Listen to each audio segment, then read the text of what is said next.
What पूर्णिमा व्रत। वट सावित्री व्रत पूजा 24 जून 2021। सुहागिन महिलाएं व्रत एवं पूजा कैसे करें? मासिक धर्म या पीरियड के समय महिलाएं व्रत एवं पूजन कैसे करें? कुंवारी कन्याएं कैसे करें व्रत एवं पूजन?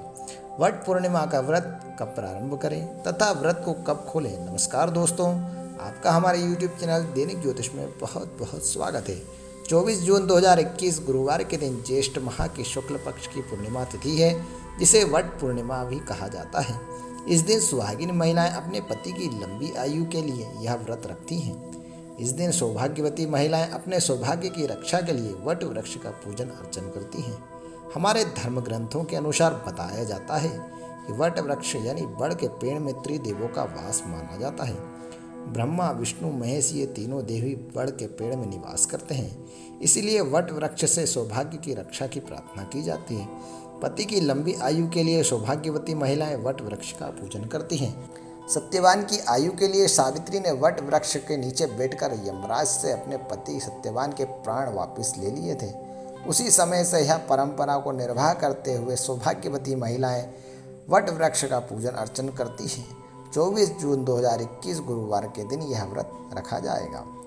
इस दिन सौभाग्यवती महिलाएं सुबह जल्दी उठकर स्नान आदि कर स्वच्छ वस्त्र धारण करें और 16 श्रृंगार करके पूजन करना चाहिए। और इस पूजन की जो सामग्री रहेगी वह कुछ इस प्रकार रहने वाली है। पूजन की सामग्री में सत्यवान सावित्री की प्रतिमा या चित्र अनिवार्य रूप से होना चाहिए और बांस की टोकरी, बांस का पंखा और लाल सफ़ेद धागा। एक थाली में पूजन की सभी सामग्री होना चाहिए, जैसे कि अबीर, गुलाल, कंकु, चावल, हल्दी, मेहंदी, सिंदूर, जनेऊ, नाड़ा, धूप, दीप, नैवेद्य सभी प्रकार की सामग्री थाली में होना चाहिए।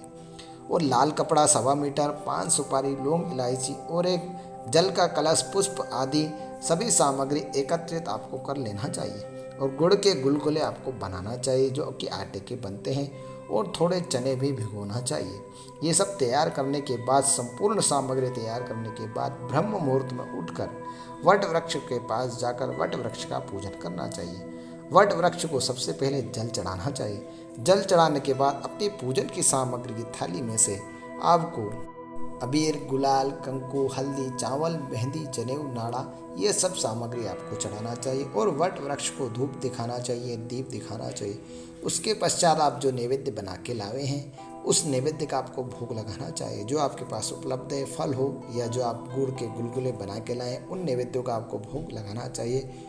और उसके बाद वट वृक्ष की आरती करना चाहिए। वट वृक्ष की आरती करने के बाद वट वृक्ष से कच्चे सूत का धागा लपेटकर वट वृक्ष की परिक्रमा करना चाहिए। जितनी आपकी श्रद्धा हो उतनी आप परिक्रमा कर सकते हैं। परिक्रमा पूर्ण होने के बाद सत्यवान और सावित्री की कथा का श्रवण करना चाहिए। यह व्रत मुख्य रूप से सौभाग्यवती महिलाओं के लिए ही बताया गया है, लेकिन यदि कुंवारी कन्याएं भी इस व्रत को करना चाहती हैं तो उनके भविष्य में होने वाले पति की लंबी आयु होती है।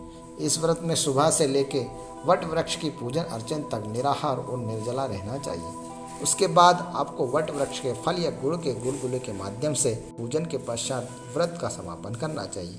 इस व्रत के दौरान महिलाओं को मासिक धर्म की समस्याएं आ जाती हैं, तो अब पीरियड के समय किस प्रकार यह पूजन करना चाहिए, तो चलिए जान लेते हैं। यदि व्रत के समय या पीरियड या मासिक धर्म की समस्या आ जाए तो व्रत किस प्रकार करना चाहिए।